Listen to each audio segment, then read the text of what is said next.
God help Colorado, land of the free no more. Chains on the people, from the plains to the western shore. Leaders lost their way in a liberal haze. Time to rise up, set the Rockies ablaze.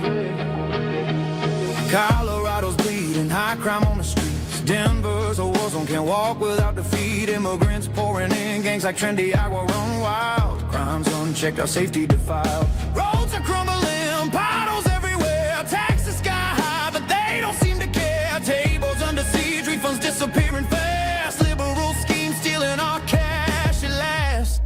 God help Colorado, we real leaders now. Tina Peters locked up a prison somehow for fighting the steel, standing tall and true. Polis barring with Trump, but he's looking like a fool. High taxes crushing families on the brink. Crime waves crashing. What do you think?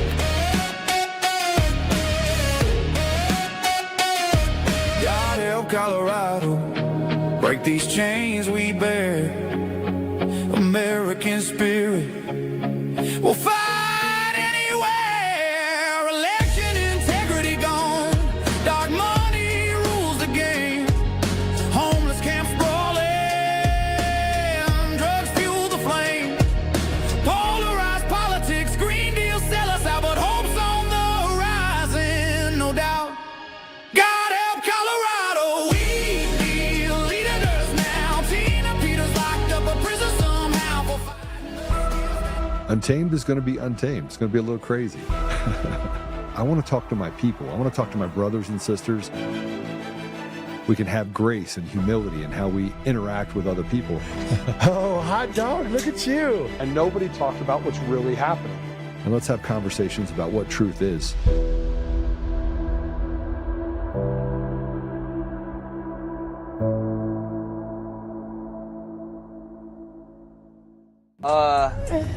Part of the Republican Party. That's right.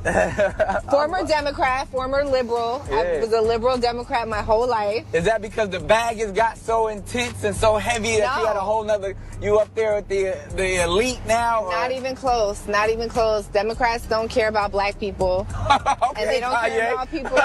They don't care about people of color. And the Republicans do, and that's the misconception. And you know what? I agree with you 100%. Thank you, People Nick. don't know that the Democrats is the party of the KKK. Yep. People don't know that the Republicans are the party that freed the slaves. Yep. I mean, both of you and I have some conservative views. You just a little bit more outspoken about it than I am. And I honestly, I don't subscribe to neither party. I rock with W.E.B. Du Bois when he said there's no such thing as two parties. It's just one evil party with two different names. Well, welcome back. It is Monday. There's so much to talk about. You know, we think about Republicans and Democrats, and people on the Democrat side said, okay, we're going to make this transition over to the Republican side because, you know, Democrats don't care about black people. Well, let me just back it up a little bit and ask you this question.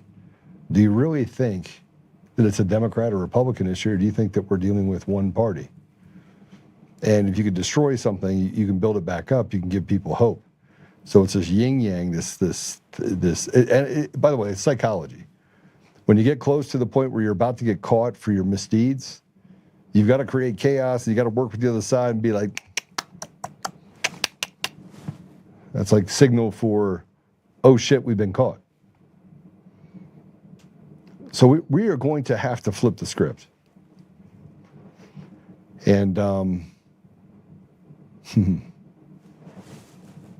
we face the same problem on the right side that you have on the left. We are captured by a group of people who basically just wear imagine this. Imagine having every single one of your football teams or football games stolen, just fixed. They know the outcome. And very few people are in on it. But the people that are in on it, they make money, like congressmen that trade stocks in the middle of the day. We have to get rid of the old. And it is old. And we have to bring in this new. And we have to get rid of self-serving leaders, and we've called them what they are. They're traitors to the people. And this is not a Republican problem. This is not a Democrat problem. It's very simple. They could have arrested everyone involved in the election fraud and done it months ago. And the only one in Washington that has an appetite for blood, true blood, is President Trump. Everyone else is doing the job, is so deathly afraid of the outcome that they're not willing to do what's necessary in order to preserve what the people want, which is accountability.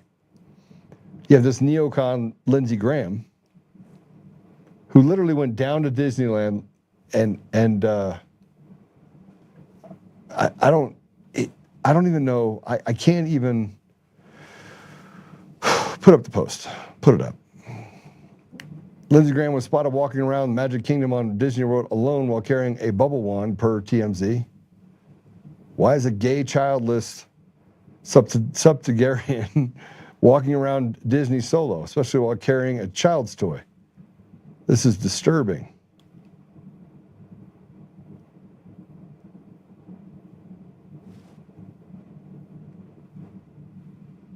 This is unbelievable. While we're not in a complete shutdown right now, there is a partial shutdown that does specifically affect the Department of Homeland Security. The DHS, March 30th, 2026, there's a funding lapse that has lasted 45 days and is now the longest partial government shutdown in U.S. history. So just to tell you what's affected by that, we have TSA, Coast Guard, FEMA, ICE, Border Patrol, Secret Service, USCIS, and CISA. So employees, especially TSA, are working without pay, and that means that you're seeing the longer wait times with the security lines. Meanwhile, we have our leaders that are out just taking a vacation. We can't get to the bottom of it. We can't. How many arrests have we had? How many? How many arrests? If you didn't catch it this morning, I was on Ryan Schuling's show at 6:30 KOA. And I was describing what I probably need to announce to you guys, the pulling out of one race and getting into another. And I'll tell you why in here in a minute. But Joe Kent was on Piers Morgan and talked about the Charlie Kirk shooting. And I've gotten flack from both sides for taking a position on this. And he's talking about the FBI. And everywhere we turn, we see more ineptitude. And as Americans, we know that if we did that in the private world, we would lose everything. People would look at us and say, you're not competent. But in the government world, they get to cover it up and take more money from us and tell us that they need more money. It's like a never-ending thirst, self-licking ice cream cone. Only we have to keep adding to the ice cream cone, and it just keeps licking it. Just keeps licking the ice cream cone, and we just say, give me more, give me more, give me more. It's an unquenchable thirst. And I hate being the conspiracy theorist. I hate it. I mean, they've called me that over the elections. Well, just so you know, we know the elections across the entire country are fraudulent. And we've seen the evidence. And we're not the smartest guys in the room. So what does that tell you when they're like, oh, I don't know, and they play stupid? You know what it tells me? You're complicit. If you're 5 years in and you don't know that the elections in this country are largely fraudulent, there's something wrong with you. Or you're either a retard or you're complicit. Those are the only two things you can be. You put your head in the sand and you watch as the American people become slaves, or you're complicit in it. And a Democrat, Republican, does not matter. I hear the people online, they're like, oh, the elections are fine. I'm thinking to myself, you're not just wrong, you're so boldly wrong that standing against reform that brings back the voice of the American people means that you're just literally anti-American.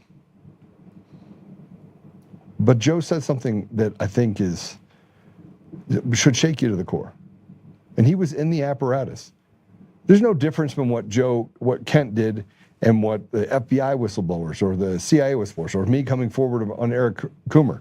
It doesn't matter who it is. If you tell the truth, they're going to find a way to say that you're the wrong one, that you're the problem. It's not them. Show me one time that the government has come out and said, yeah, you caught me. You haven't. And what makes matters worse is that we're in such a free fall of degradation that it's so easy to see. Let's go ahead and play this. This is Joe talking to Piers Morgan. And is your gut feeling that he did not act alone? The potential of him having assistance, again, with the people saying they had pre-knowledge, with the people jumping up in the crowd and claiming that they were the one who took the shot, it does appear that there could be additional people that had pre-knowledge of it. I think that's about all that I can say on that. And again, from my vantage point in NCTC during the investigation, I don't believe that we were able to run down every single lead possible. And in relation to possible foreign involvement, have you got any clarity about where that may have come from? All I can say is that there was more work for us to be done in terms of the investigation itself, and so I just have to leave that there.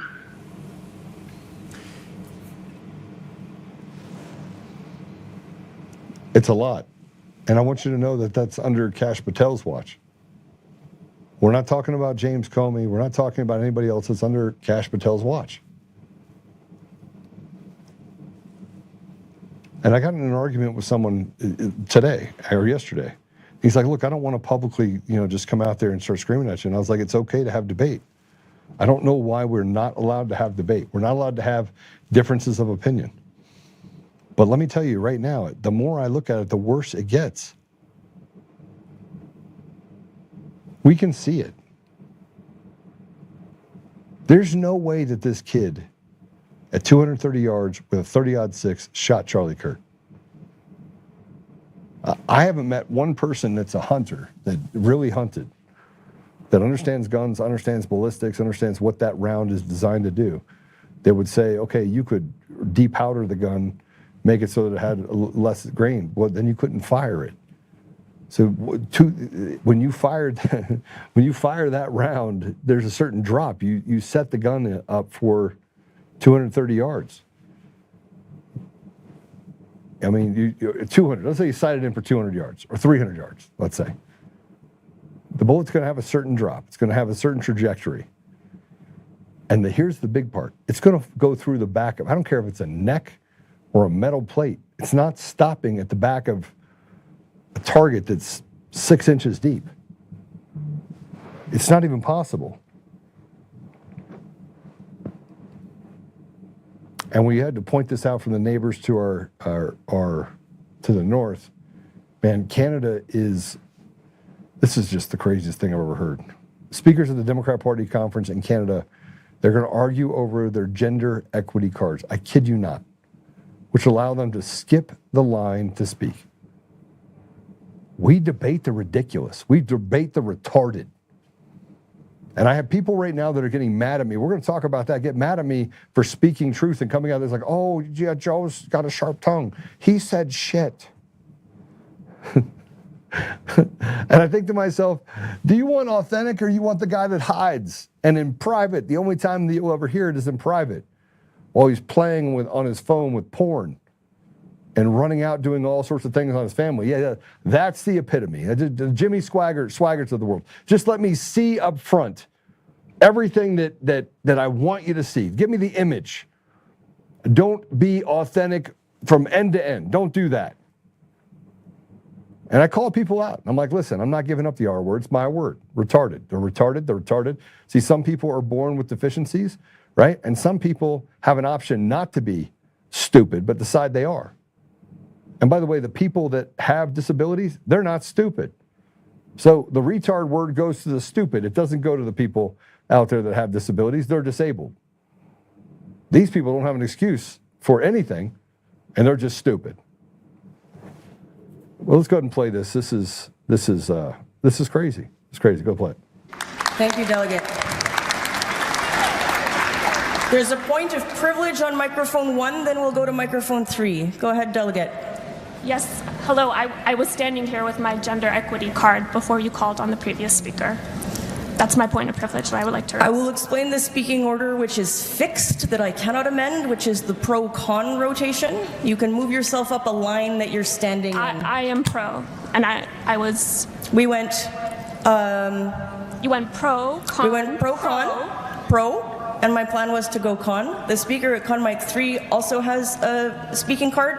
Yesterday, this card was used in an inappropriate manner. And while I understand in Ontario we note this as equity, even if that, this was also used inappropriately in terms of gender. I want everyone to be mindful that these cards for individuals like myself who identify as a Black woman have no value outside of this space.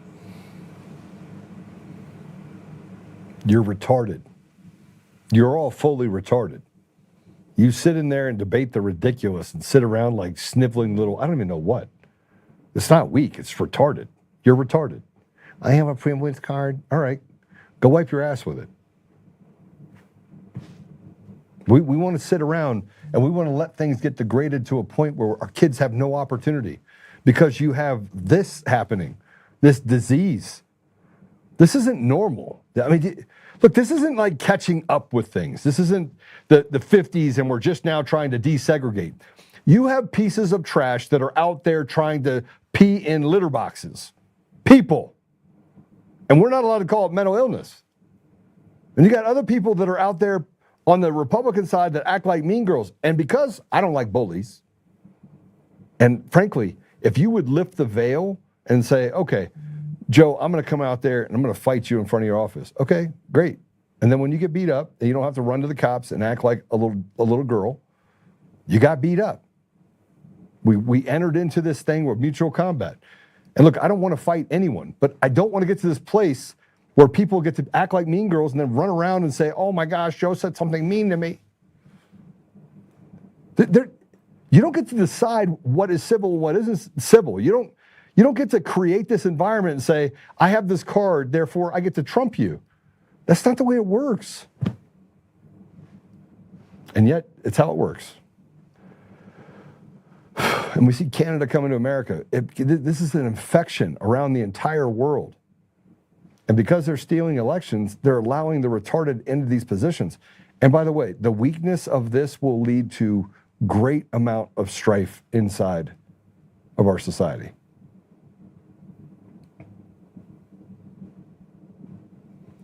Here's what's happening in America.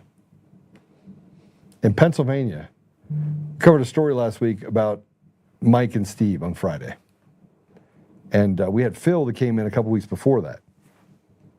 Now there's massive amounts of corruption going on in Pennsylvania. Pennsylvania is home for people of what are you going to do about it? I'm going to tell you what's going to happen, just so you know. I'm going to predict right now what's going to happen. You're going to have good people that do bad things to bad people, and it's not going to stop. You're going to see a bloodthirst, and they're not going to care about the cops, and they're not going to care about anything else. They're going to care about the fact that you have taken everything from them, and you've pinned them in a corner, and you've decided that you could take whatever you want at any time and use the courts to stand it up. Well, here's what's happening in Pennsylvania. Democrats in Pennsylvania withdrew a resolution to honor March as National Women's Month after a Republican asked them what a woman is. This is how absurd these people are. But play it. A battle over biology in battleground Pennsylvania, where state Democrats withdrew a House resolution honoring March as National Women's Month. All it took was a Republican lawmaker asking for a simple definition of what a woman is. The vote was expected to be quick and largely symbolic, but it was pulled after this awkward 25-second break. Madam Speaker, this amendment is very straightforward and clear. It defines what a woman actually is because we do know what that is. Thank you. The resolution is temporarily over. Now, there you go. They pulled the whole thing. The Republican who put forth the amendment says defining a woman as having double X chromosomes should not be controversial. Well, that brings me to my guest. This guy is a warrior. And my guess is that he can see the same thing that I can. He's a Philadelphia-based patriot. And his name's John McAuley. I hope I got that right. He's a MAGA activist, founder of the grassroots movement Flip Philly Red. His campaign is to just flip deep blue Philadelphia to the Republican Party and restore common sense.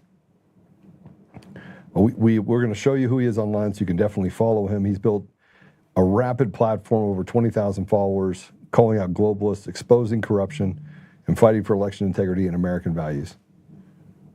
And remember what I said when I sat in that room with 300 Democrats, and they had the same problem that we had, and they were disappointed with what things. This is the same thing.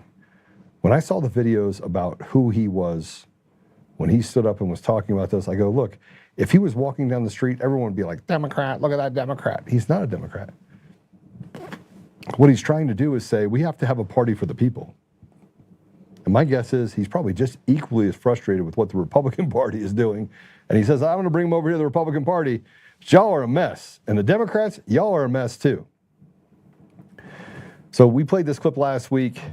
And I'm going to play the clip, and then I'm going to go ahead and bring John on. Let's play that clip real quick. My name is John Allante McAuley.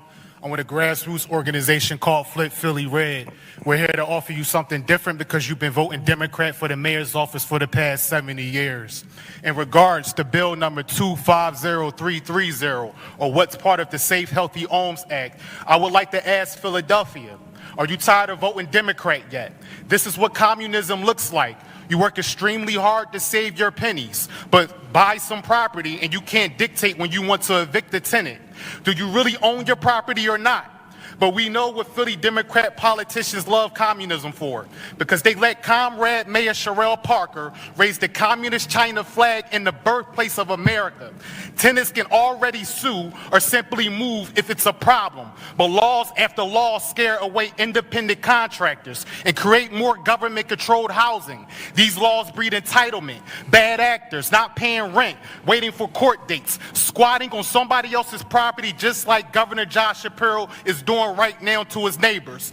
To the landlords of Philadelphia, when you raise the rents higher up front to cover eviction hassles, I'll understand it. How are you going to tell a small business owner what to do with their own property?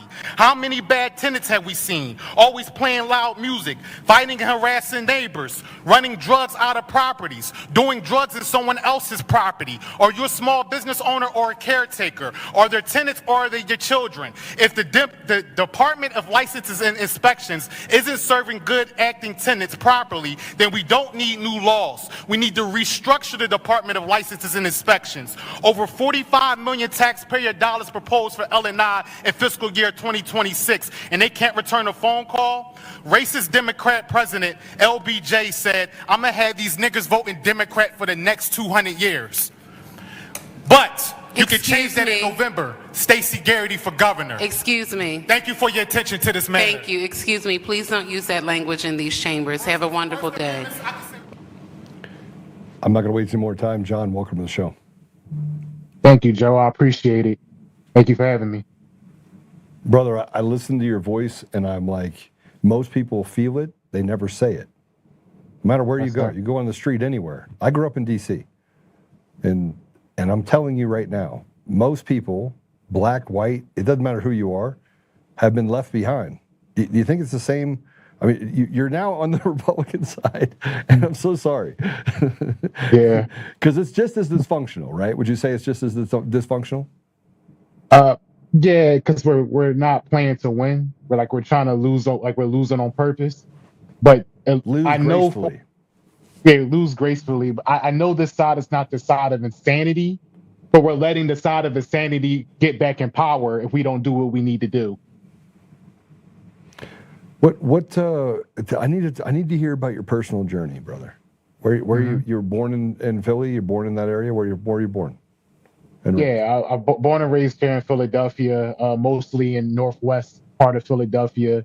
So a bit of a better part of Philadelphia. Yeah. Every bit has its its parts. I lived a crazy life. I wasn't always clearly a conservative. I wasn't always clearly wearing this type of hat.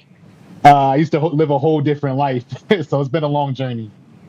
Well, I'm just going to tell you that I sold drugs at 16. I was a good drug dealer too. I was really good. And, by the grace of God, I got out, had a great life. I've done really well, but I feel you.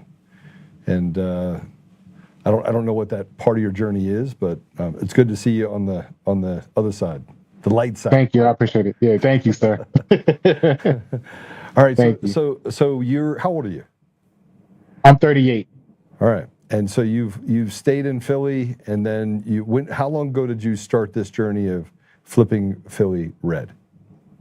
Well, I joined Flip Philly Red. Like, I'm not the founder. The founder, her name is Nina Curls. I'm one of her top people.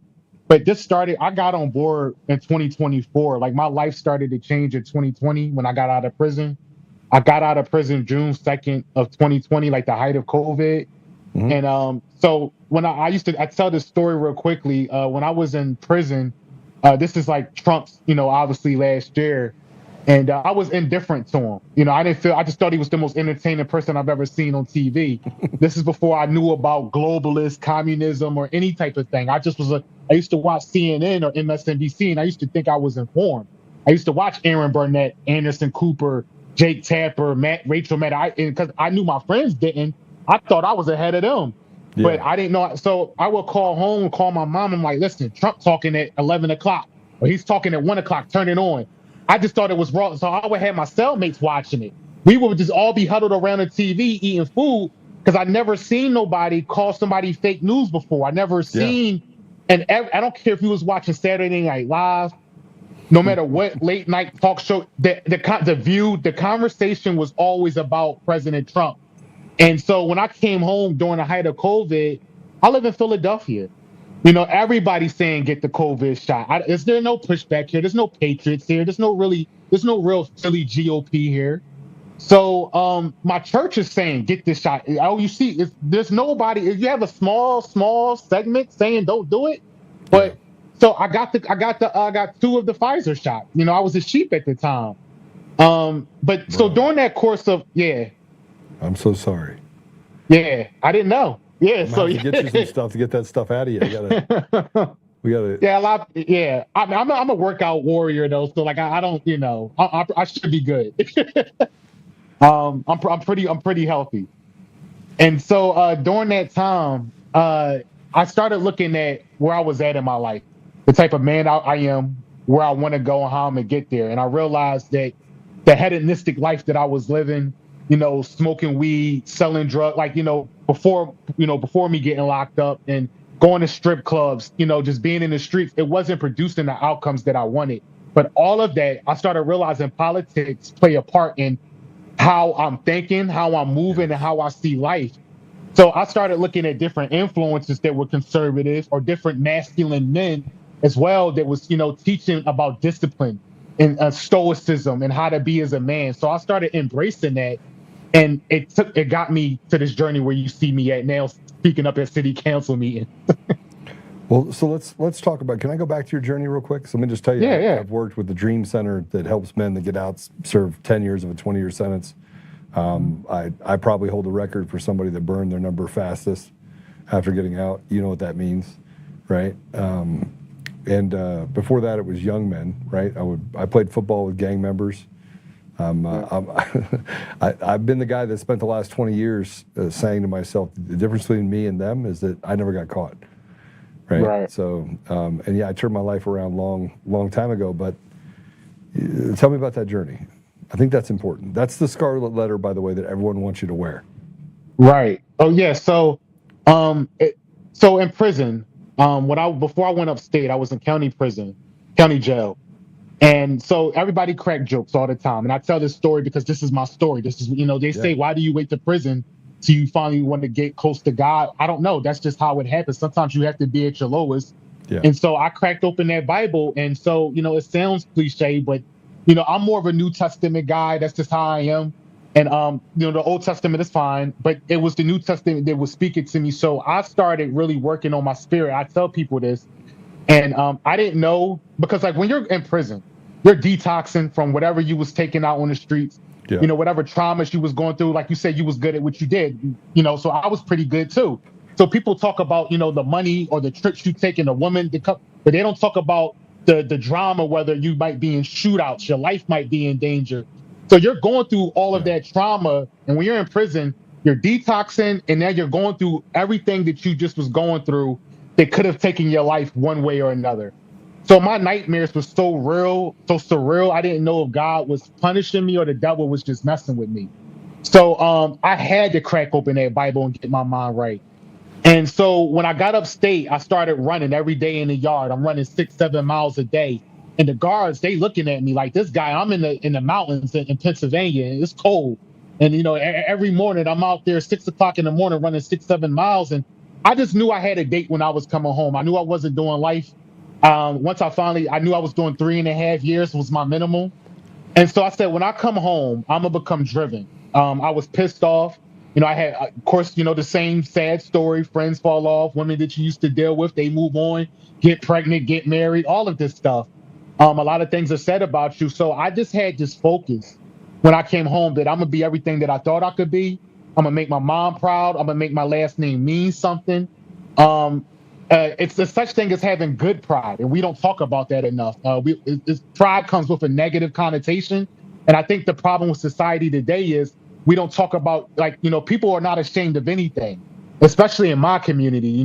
We talk about where we are offended by everything, but ashamed of nothing in my community specifically. And I didn't want to be that. I didn't want to be a man with excuses. So I just started changing the way I live. And then I got in 2024, I have a podcast, and I interview an activist. She's a Democrat, actually. I loved it so much. She invited me to City Hall to speak in front of these children. They had like a school shooting incident. And so I did a 2-minute speech. It wasn't prepared. It was off the cuff. I loved it so much. I said, I want to be involved some more. What else can I do? She invites me to an event in North Philadelphia that's supposed to be a bipartisan event. But there's no real Republican Party here in Philadelphia. So it was about 2 Republicans at this event full of Democrats. But this one guy that was a Republican, he happened to approach me. He was a campaign manager in the year 2024 for somebody that was running for Congress. I could tell in the first few seconds of that conversation that he was different.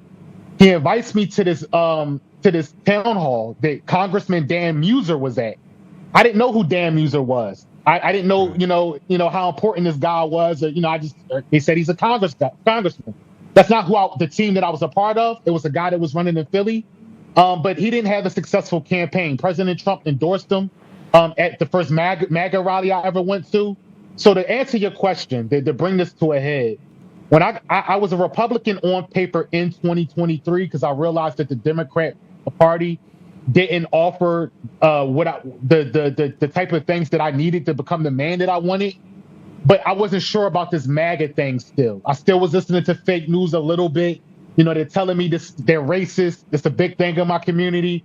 So I get invited to my first Trump rally in the summer of 2024. He comes to the Leopold Center. And so when I went to this rally, it was some of the nicest people I've ever seen in my life, I've ever met. These are people that look like, they're fresh off the set of Sons of Anarchy. You got people that, you got your bikers there. Yeah. you got your people that look like Raleigh Gaines, that look like Charlie Kirk. You got your middle-aged white men that look like they're fresh off the set of Seven. It didn't matter what they look like. These were some of the kindest people I've ever met in my life. And so from that moment on, that to answer your question, I knew God was saying, listen, you want to be somebody, you want to have a voice in life, you want your last name to mean something, I'm going to use you and your influence. You're going to go to your community and show them, whether it's culturally or politically, everything that you've been told is a lie. And ever since then, I've been on that mission to flip Philly red. So flipping Philly red, I think what you're trying to say is we need to figure out, and I'm not putting words in your mouth, right? I just fine, yeah, sure. You could become just as disenfranchised if things that are red don't actually do what they're supposed to do for the people, right? Yeah, for sure. And so we have these football teams, and, you know, gangs. You have the Bloods and the Crips. You'll have the GDs, right? Yeah. I mean, it's, you name it, it's there, right? And you're still in your community, so the same people that you hung out with then, some of them are looking at you like you're a little crazy. Yeah, for sure. Right? Yeah, for sure. And you have two jobs now. You have to convince them that, you know, Happy Homemaker and the Charlie Kirks that sit in line with the old guy with the bigger belly. Those are good, and that's fine. Yeah. You can trust them, and we can come together, and we can, you know, these are actually really good people. You got to convince them, and then you also have to bring them Jesus. And man, whew. Yeah, it's a tall order. I don't know. Yeah, it's a tall order. It's a tall order. I tell people this because I was listening to you speak right before you introduced me, and because you know it's a lot of apathy with the Republican Party, right? I'm not saying that this side is like President Trump when he first said I'm going to run. He thought about should I start my own party or not because he knew how messed up things were. So, but he knew he didn't have the time. And he necessarily maybe didn't have, you know, could pull all the money together. So he said, I'm just going to remake the Republican Party in my name. Yes. So, yes, this side has a lot of issues, but we don't have the time. We knew 2024 was a must win. We know 2026 and 2028 are must wins. If we don't win this, then our Constitution, they're not following the Constitution as is anymore. Right. But if we don't fight for this, our sovereignty now, then the World Economic Forum, the World Health Organization, the UN, NATO, all of these crazy, batshit crazy globalists, it's over. Yeah. So we have to remake the Republican Party for what it was intended to be. So I want to build on what you just said. Yeah. President Trump is the epitome of what the Republican Party should be. Yeah. John Thune and Mike Johnson and all these people. They're the Republican Party that he was considering replacing with a new party. And those people have a death grip along with the Democrats in power. And both of them are working together to basically destroy the people.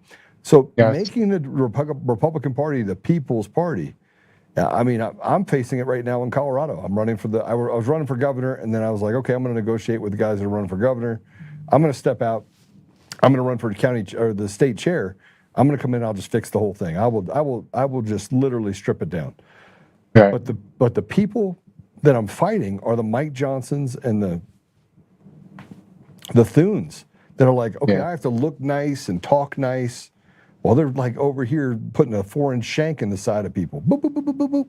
Yeah, trying to kill off the idea of what it means to be about your community, to be about, and I'm not talking about black community, white community, I'm talking about our community, our brothers and sisters that are suffering every single day while we step over our American brothers and sisters and hand entitlements like free healthcare, free childcare to foreigners, right? To people from other countries. It has nothing, this replacement theology that you're talking about with WHO and the World Economic, that's a real thing. Yeah. And people can feel it, but they think it's, the Democrat Party said, no, it's just the white people. The white people over there, the Republicans, they're the ones doing it to you, right? Right. When in actuality, they're the ones doing it. They're doing it. For sure. It's a tall order for all Americans to try to fight because we're constantly fighting President Trump's positions. Then we're trying to educate the normies. And so I'm trying to, I got to tell the people in my community, I'm separating it because they'll point out something that Thune or Mike Johnson or Lindsey Graham, one of these crazy, these neocons or whatever they're trying to do. Yeah. And I'm trying to separate them from the patriots, the people that's on the ground, the grassroots. Like, listen, it's two different worlds.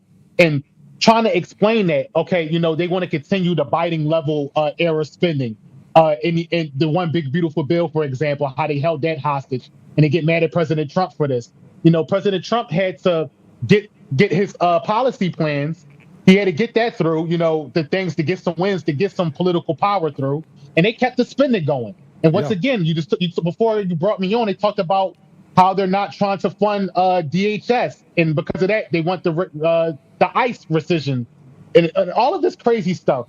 So the battle is never ending. It's every day. Like, I don't get motivated for this. This is just been part of my life, trying to save the country, to do my little part, to try to be a part of the bigger pie. Like, I'm up.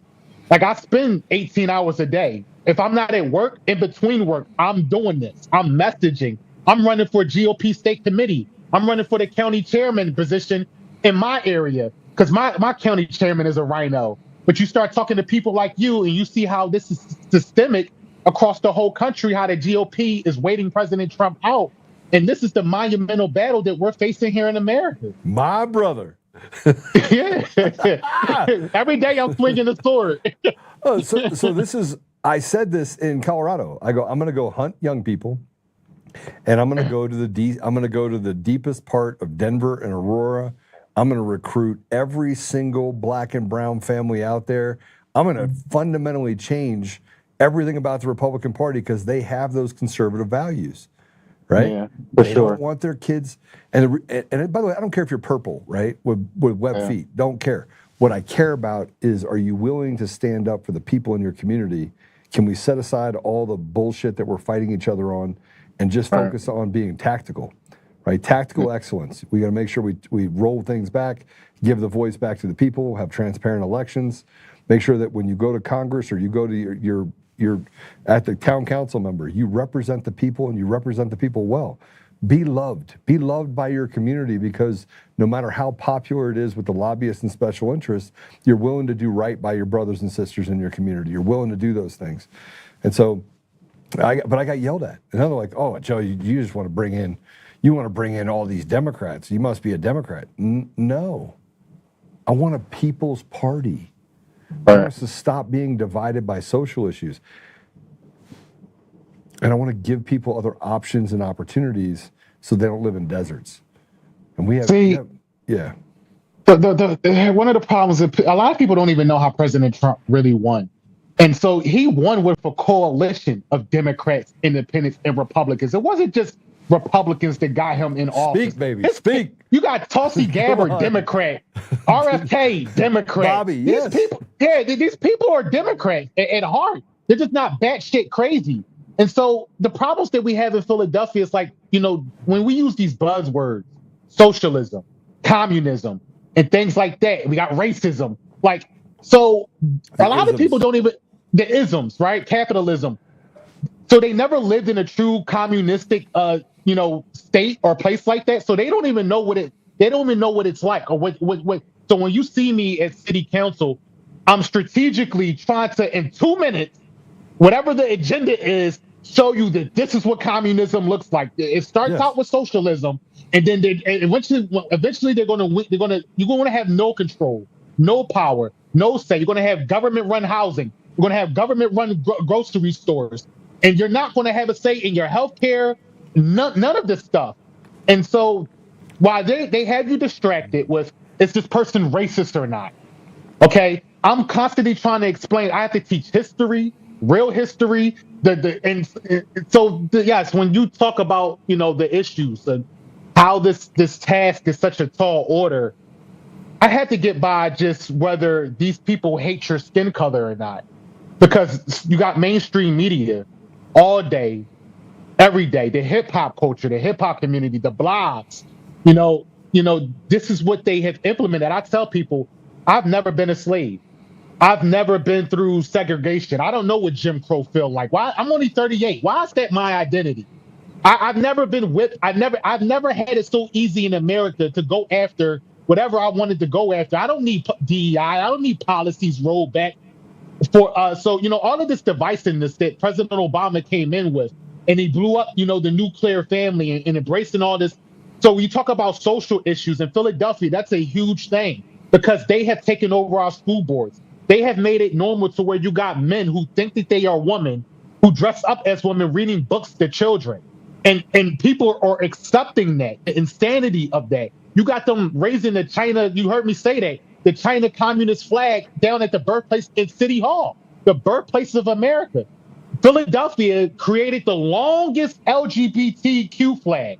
I don't have a problem with gay people. You want to, that's your life? That's your life. You and God handle that when y'all handle that. I'm a conservative. I believe in man and woman. I believe in the traditional marriage, but you live how you want to live. Well, Do we need to parade that to the masses? Go ahead, Joe. I'm sorry. No. I just want to put a pin in what you just said, right? Yeah. Accepting people where they are, not where you want them to be, is a true tenet of being a Christian. Right? Yeah. You have to love them where they are. I mean, one of my best friends is a gay married Jewish father of two. Right? He is a father to two boys. He's married to a woman, but he is as gay as a gay. Like if there was ever a fight that you had to have, but he's been my business partner for 14 years. He's been my friend for that entire 14 years. But I've seen him move from loving Bernie Sanders to libertarian because I've been consistent in my character, and I've loved him where he is, not where I want him to be, right? And that's made a difference in his life and in my life. Yeah, for sure. I try to definitely put that in there because like we work with people, who live that lifestyle as well. They're around us every day. I don't hate somebody because of your choices, but it's how they have co-opted or how they have infiltrated whatever their fights was, and made this a thing to where we're using this to attack children now. Yeah. So we're trying to keep that separate. And that's just part of the ongoing fight. And I just, it's never ending. Yeah, so let's when you're out there speaking to the community, how's your success rate? I mean, how do you feel? I mean, because remember, there's a saying, hurt people hurt people. Yeah. So you're trying to convince people of things, and they're hurting, man. Brother, there's a lot of pain. There's a lot of pain. Philadelphia, man, they can't tell where the betrayal's coming from. It could be coming, going. It could be a cop. It could be a parking lot attendant. You could be putting a boot on the car. Anything could be happening.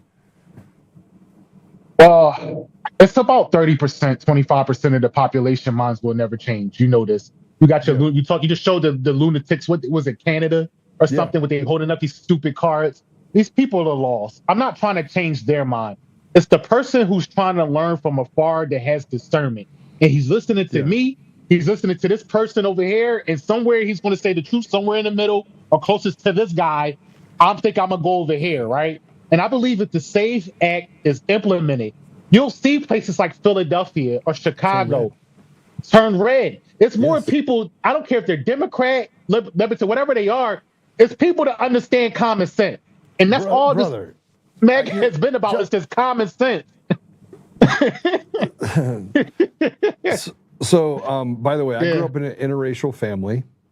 Yeah. And so as a result of that, you would not be mortified because you probably know what I'm talking about, but you wouldn't want to come over for dinner because we're very irreverent to each other about everything. Politics, race, religion. I mean, we'll make fun of everybody, including ourselves. Right. We're really good at it. For sure. When you talk about the SAVE Act, they are standing on a stage and they're with a straight face saying, I'm sorry. Yeah. You don't know how to have an ID, and your hands are broken, and you can't. You're over here trying to pick stuff up. I mean, it's absurd. Yeah, I told City Hall. This one of my other. I said I needed an ID to come to City Hall today. With all these people you're trying to keep on welfare, how do you think they got welfare? They had to show ID to get welfare. To get food stamps, you got to have ID. To go into the liquor store, you got to have ID. So you think a segment, and you got people like what's his name? His name is escaping me right now. The Democrat guy, not Hakeem Jeffries, the other one. The other. Are you talking about Schumer? Chuck Schumer? Schumer. Chuck Schumer, he's how this is going to disenfranchise the black community. You mean to tell me somebody don't know how to go into the DMV, to go to the PennDOT or whatever they call it, and get a license? A married woman, she don't know how to. If you want to go get a passport, these things that you have to do is protocol. You don't deserve to vote if you don't know how to do these things at all. Like, I don't even want you voting if you can't figure out how to get an ID. But this is where we at, and this is you got 84% of Americans approve of the SAVE Act. 76% of Black Americans approve of the SAVE Act. You mean to tell me, John Thune, you cannot whip 9 votes over, or just nuke the filibuster, forget the votes? You won't just drill everything through and pass the America First agenda? We got to get him out. We got to get him out. He's a traitor. He's a traitor to the people. He's a traitor. But there's so many traitors, John. That's the whole thing. Yeah. It's like a candy cane. It doesn't matter if it's blue or red. That candy cane is literally betraying the people. It doesn't matter. They don't care. Either side doesn't care about the people. They want to make us all slaves. And if you give the voice back to the people, you see what happens. Our entire country will turn around. These cats that are trying to pee in litter boxes in classrooms, that will all disappear. And the to your point, of a woman will be easy. To your point, it's as how do you walk this line, right? I've seen President Trump going on this 14 months now in his second time running his second term, and he's trying not to let it all burn down, because you got people who are like, why hasn't anybody been arrested? I heard you speak about this. I did that. Right. Why hasn't people been arrested from the Epstein situation, from people from the Autopin situation, from Fauci situation? There's so many people from Russia, from Obama orchestrating the Russian collusion hoax. It's such a long line of people, of Democrats and Republicans, who should be in handcuffs right now. And so you got voters who voted for this stuff. You got people, like you just talked about, John Thune not implementing the SAVE Act. So how do you not let it all burn down and tell people to still vote red? That is such like the hardest dance to try to navigate. As we go into the midterms right now, and that's the problem that I'm facing right now here in Philadelphia. Well, you're trying to tell them that, hey, listen, we Rome wasn't built in a day, but you can burn it down in a day. They're trying to burn it down in a day. So we're going to make progress. We're going to take whatever progress we can take. I think the greatest fear there is right now, and this is a problem because I talk to people in D.C. that I've known for 30, 40 years, right? Yeah. And I talk to people in the community, and they're all like, Joe, if the Democrats come in and did what they did when Biden came in, these are doctors, lawyers. These are people that are, both sides. Yeah. Both gang members. I'm talking to all of them. They're like, if they comes in and does it again, all bets are off, man. We're going to take everything from them. You hear that thought that's out there, and I've said that. Desperation breeds this. Yeah. Am I wrong? No, you're not. I don't want to speak with hyperbole. I don't want to, put Mrs. Dash on the food that needs to more than needs to be. Yeah. But this is a real thing. If they thought, and we all know about J6 and how you had to undercover FBI people on the ground to make that situation. We all know that Nancy Pelosi, what she did, not bringing in the National Guard and turning down help that President Trump was trying to implement. We know all of that. But if you thought that was something, if you thought that was a spectacle, if they're going back to telling the American people that grandma has to be in a hospital room and die alone, if they're telling people you have to put these needles in your arm, if they're telling you we're taking your gun rights away, if they're telling you that there's 72 genders and we're going to allow men to read books to the dress as women and men and women's sports, if they're telling you all of this, I don't know what this country is going to look like or where it's going to go, because there's a lot of people on both sides of the gang aisle that's not going to have it. It's not going to end up good. And so they need to get the SAVE Act passed if y'all want to keep this country together. Well, and it's taken it up to a place where we know what's going to happen in the midterms, and the Democrats are already saying what they're doing. So it leaves guys like you and me that have lived that life. And there's a lot more of us, John. There's a lot more of us that have lived that life. Yes, sir. You don't want that. You don't want that thing that's on the right shoulder to come back up, right? Yeah. But you no, you for re- sure, for certain. Because I live a different life. So it's like you don't want that, like that. Because when you live that life, it's not a line you're not willing to go if you feel that you're in the right, or if you feel that this is part of your convictions. Right. Like I tell people, if I was doing the wrong thing, I did it to the best of my ability. Yes. If I'm doing the right thing, I'm doing it to the best of my ability. And I believe in my ability. So I'd rather be doing it, on this side of the fence, and let's just keep this. You get what I'm saying? This is what people don't understand, and we're having this conversation where we're dancing around a little bit. But brave men, courageous men, who find the Lord are capable of great violence, right? Yes. And because you're capable of it doesn't mean you will. You're just trying to warn people that we will not be victims. We will not. The fact that you couldn't punk us over here has nothing to do with the fact that you will not punk us over here. And most people don't understand that unless you've lived that life, unless you've made the choice to live with Jesus, right? But you're still capable of doing the same stuff. Like you still have you still have the ability to now use it to favor God, right? Exactly. You're saying something important right there. It's because they had this false. I say the word they, and it's very vague, right?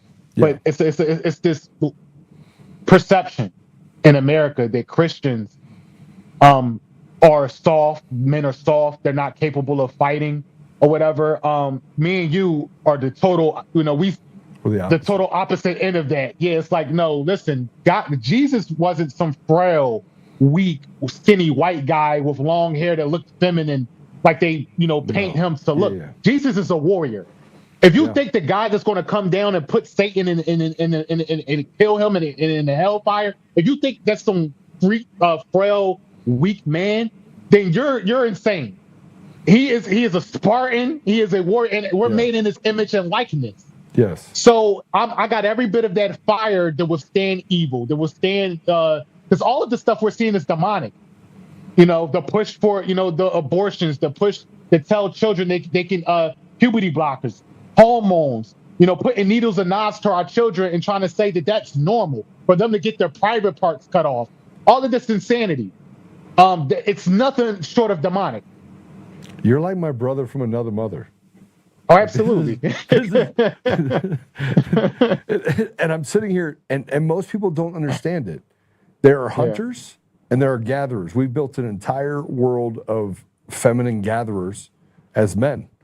They're like, well, what can I do? I can't do anything.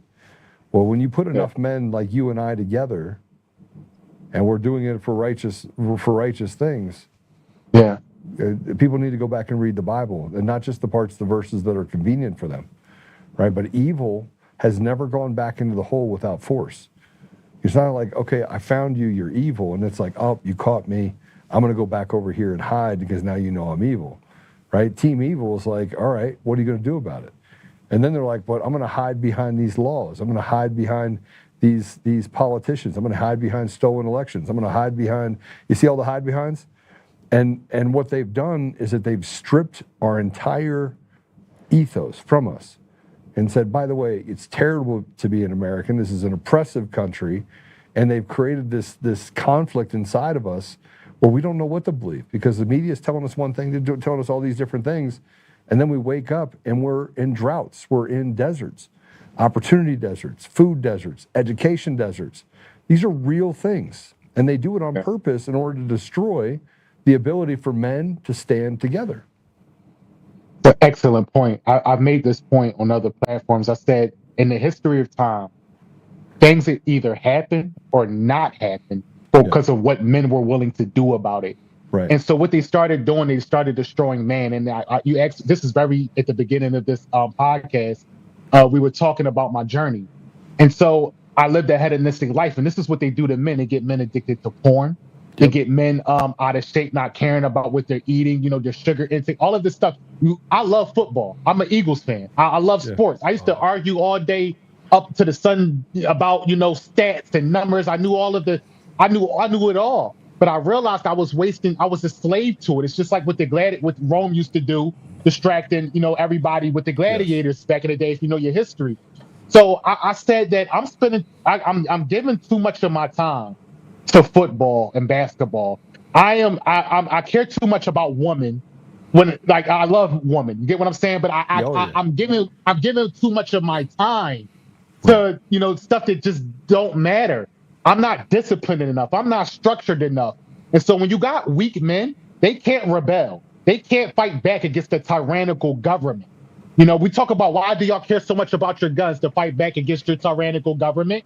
That's why. And so, you're trying to, educate the normies, and you're trying to create this culture of men and give them structure and discipline to fight back, because the war is here.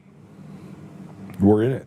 I mean, we're literally in the hot part of the war against evil, and it is against evil. It's not. I mean, it's you said it, it's good versus evil, and in the middle of all that, they want us to be civil to evil. They want you to negotiate with it. They want you to compromise with evil. And I'm thinking to myself, I don't compromise with evil. I don't stand on the side of the devil, not even for a half a step. I'm out. Yo, you is spot on right now. You really is my brother right now. So, like, I tell people this, I don't want to talk about tariffs. I don't care about no rescission bill, no reconciliation. I don't care about none of this stuff if you can't define what a woman is. Let's start there. If you can't tell me how many sexes there are, resign. I don't want to talk to you about tariffs and border policy. Well, I want to talk. You're crazy. That's a non-starting point for me. So this is this is the reason why I had to have you on. I saw that one clip and I was like, find him. Yeah. I don't care what you have to do. You have to find him. Yeah. So how do we stand together?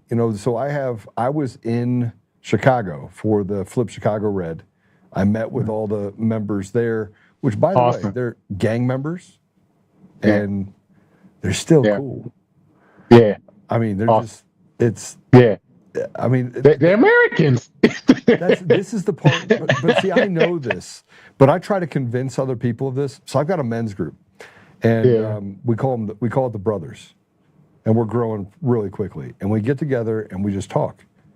Yeah. And there are guys in there that are felons. There's like 6 or 7. One of them went to prison for 34 years. Just got out a year ago. Loves the Lord. Works on getting people off the street.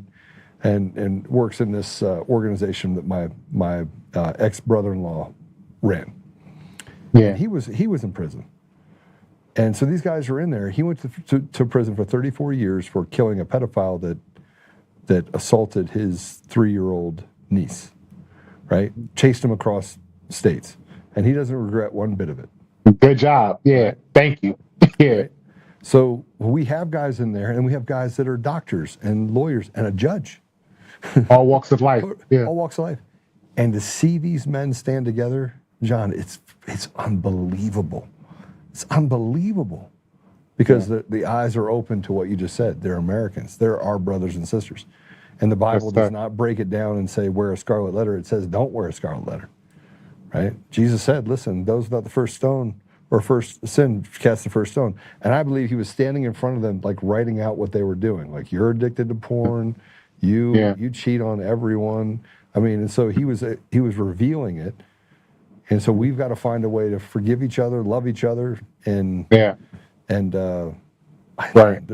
what they don't want. They don't want that. No, they don't want this right here. I mean, you talking, and then we're gonna put this out for everybody. I know you do this live, but we chop it up, run reels.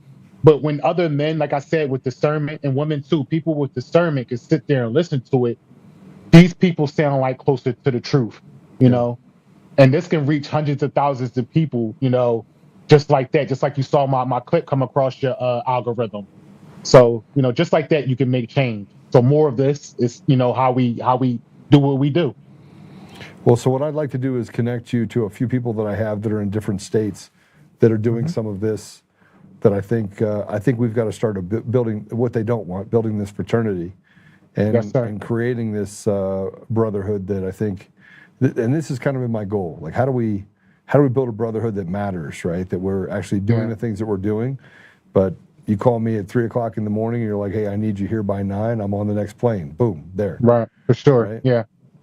Looking after each other. I'm coming to Philly to meet your founder. So Okay. I'm gonna make That'd that be happen awesome. in the next couple weeks.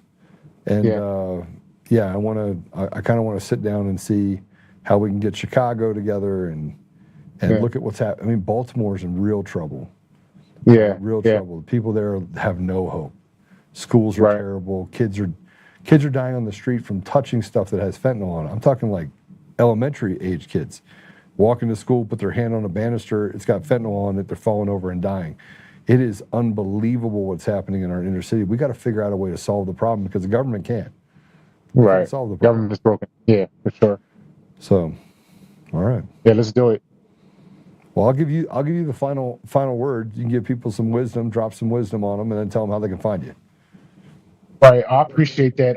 Like you had mentioned, Chicago Flips Red. I've been in contact with Zoe and Danielle, and so like we're supposed to link up in the summertime as well. So we would love for you to come out into Philadelphia, guys. To everybody that's watching, to everybody that will see this, just do your small part. You know, not everybody can do everything, but whatever you have time to dedicate to your country, your sacrifice, it's important, and it's important to keep the sovereignty of our country going. This is what our founding fathers fought for. It's our time now.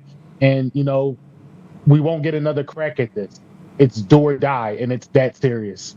So thank you for having me on your show. You can find me at Allante McAuley, ALLANTEMCAULEY, across all platforms. Awesome. You got a Truth Social account? Yes, I do. Right. It's the same thing on all platforms. I'm on Truth, Instagram, Facebook, TikTok, you know, wherever you get your content, I'm there. All right. Brother, I just want to say thank you very much for coming on. I want to have you back on again. Yeah, certainly. I want to promote what you're doing. I want to see if I can help you. I'll send some money to the movement. I'm that guy. So let's figure out a way to help you. You're going to run for some of these chairs, county chairs and things like that. Yeah, I'm running for county chairman, GOP county chairman in Philadelphia, and I'm running for GOP state committee as well. Awesome. Well, brother, I just appreciate your heart, and man, I'm so glad that the Lord found you, because thank you. I know what happens when that happens, and you take a man that's strong, and you give him the fire. It's hard. They're never going to be able to take you off it. Yes, sir. I'm there. I'm with you. All right. God bless you, brother. Thanks, John. I'll talk soon. I'll talk to you soon. All right. Thank you. That's my guy. That guy's amazing. You guys don't even understand what just happened and who he is. You don't understand his journey, and you should take the time to learn about it.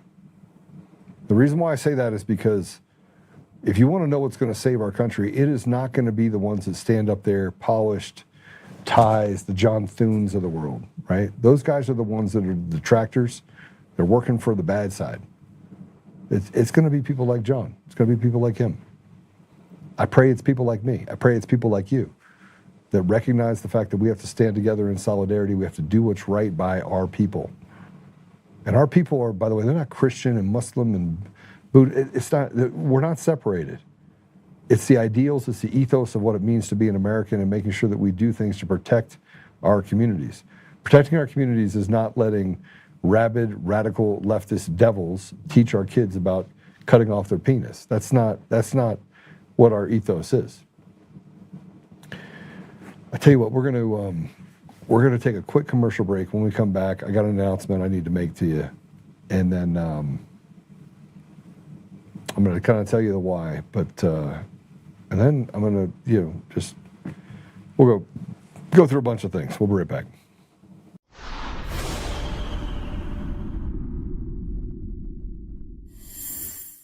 Hi, I'm Joe, Supreme Leader of DCF Guns. What is DCF Guns, you ask?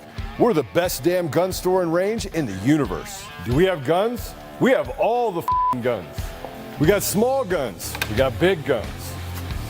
We even have beastly guns. We offer all types of training, and we have 5 ranges across our 3 locations. I'm a good shot. And of course, we have all types of ammo. We even have flamethrowers. Woo! We offer incredible membership opportunities, and members save even more on guns, ammo, and accessories. Come join the DCF family today, where we keep the range hot and the deals hotter.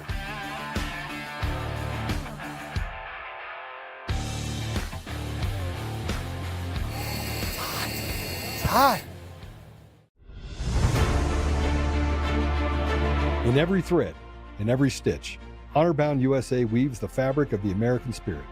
It's not just apparel, it's a testament to God, family, and country. At Honor-Bound USA, we're a family of patriots who put our faith, family, and America first. When you visit our website, you'll find a line of products that embody our commitment to pray, stand, speak, and act. As the official site for the Untamed podcast, all of our products proclaim speaking the truth with courage. We also have the powerful documentary from Professor David Clements, Let My People Go. Identify yourself as one of the few who are willing to stand for what they believe in. Join the Honor-Bound USA family today. Wear it as a badge of honor, commitment to the values that shape us, and a pledge to the bright future we will build together. Because when you're honor-bound, you're not just wearing a brand, you're embodying a lifestyle.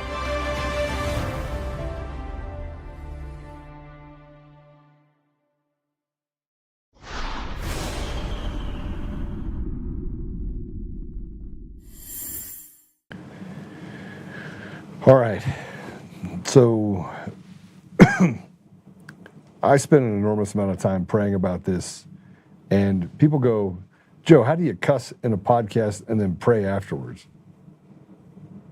Easy. I try not to curse. I do. Sometimes I just get a little bit upset, passionate about the damage that's done to people. I can actually see it. I can see it very clearly. Imagine going to sleep at night, all you're trying to do is solve problems and work problems that really don't affect you at all. And you got people that attack you and bully you, and so you punch back. And you call them what they are, because you can see it. And yet they sit there and then they come back and say, that I victimized them. That I'm less of a Christian because I cussed. And they point to it and say that, oh, real Christian has the Holy Spirit. You can't cuss if you have the Holy Spirit. I keep thinking to myself, who made all these rules?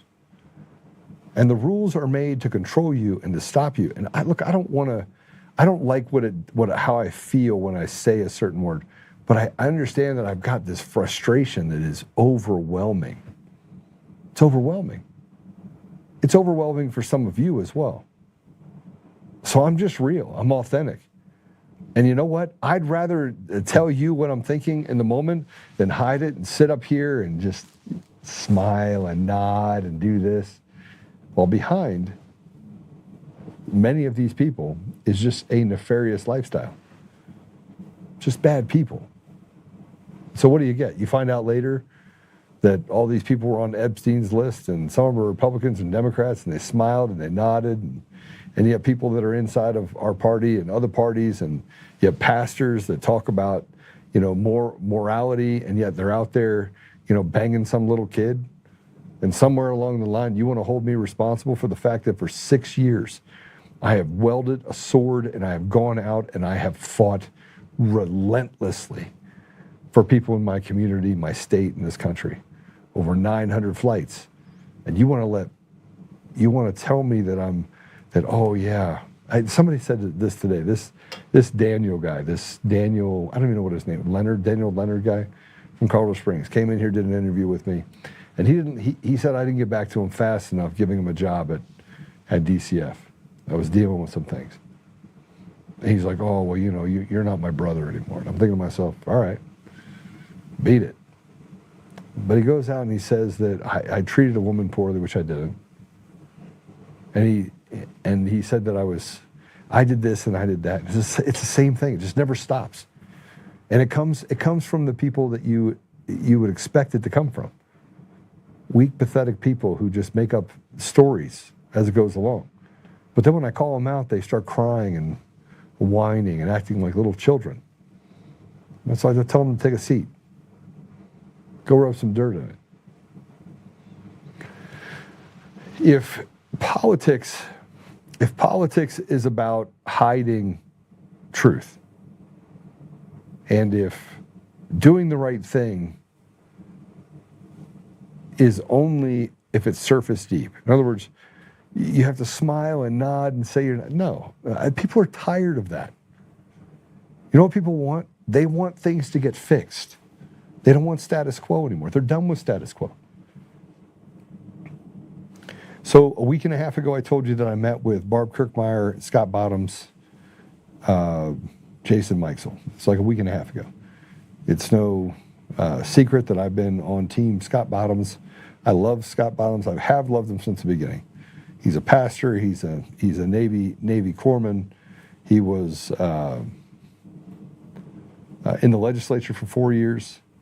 And when people say he's a pastor, I'm like, listen, he has a church. And he goes and he talks to people about what it means to have morality. He never closed down his church during COVID. But he's defined by the talents that he has and the things that he's been able to accomplish at the State House for the last 4 years, and the things that he's been able to nurture through and make successful over the last 20 years of running a church. Doesn't preclude him from being a governor. It actually would make him an exceptional governor. But I met with Kirkmeyer too, and she's very nice. And I met with Jason Meixel, very nice. But I wanted to feel them out on where they were in policy, because frankly, I was the most I don't want to be governor candidates in the world. I entered the governor race because no one would talk about the policy things that were important to me. They wouldn't talk about getting rid of property tax. They said, you're crazy, you can't do it. I'm like, yes, you can. You can make it more equitable for the people in the state. Equitable meaning that you pay your fair share. That's what it's all about, paying your fair share, which is capitalistic and it's socialist. Look at it, both sides. Right? Both sides win. Make it consumption-based. And stop holding on to people's property and making them a slave to the state. So anyway, I put together this entire deal and I met with them. And then I was like, okay, I think all three of them, I think one of two, I don't think Meixel has a chance to win anything. But out of the other two, Barb Kirkmeyer and Scott Bottoms is my choice. And I think he has a really good shot. So I withdrew from the GOP governor's race on Saturday. I withdrew. I felt confident with what I'd heard from them. I've got their endorsement on my side. And so I said, their endorsement, Scott endorsed me. I haven't asked Barb yet fully, and I haven't asked Meixel to endorse me, but I assume they would. But I entered the chair race for the Colorado GOP, an organization that is fundamentally broken in every way, shape, and form. It's broken. Like there is no, it's partially broken. No, it is 100% broken. Broken all the way to the end. And so I got a lot of flack. I got people that came out and said, oh yeah, there couldn't be a worse person to run it. So I wrote this Facebook post. And let's put it up. And before I start reading it, I just want you to know that, frankly, I don't actually care if you like or don't like what I said, or if you think that I can or cannot run the show for the GOP. I can. More importantly is that it's so broken that the people, this is how you know they want to keep it broken. Britta Horn resigned from the Colorado GOP in disgrace, has run it into the ground, has created all of this debt. But the GOP was never designed to have someone with talents and abilities run it. So let me read this to you. I said, good morning. It's not difficult to see the broken Colorado GOP, state GOP, for what it is. You have leftist Puritans acting as the mean girls, political consultants, who have never accomplished anything in their miserable lives, hiding behind others while throwing arrows and choosing representatives set up to fail, to put the last nail in an already dead corpse of the party. Being the state chair is a thankless job. Most of the past chairs had zero business sense and even less ability to lead a small group. They were chosen to bring the party to its knees and control the people. Like Dave Williams or not, I do. He left the party in better shape than when he left it. Operating with restraint, which I did not agree with, and managing the chaos between them better than most. Britta Horn was never there to fix it. She was there to finish it off, and she almost did. I'm not going to sugarcoat it. Victor was right about one thing. The Democrats infiltrated the party, and he would know. He miraculously became Republican just recently. The uniparty selfish pariahs have destroyed everything that is good.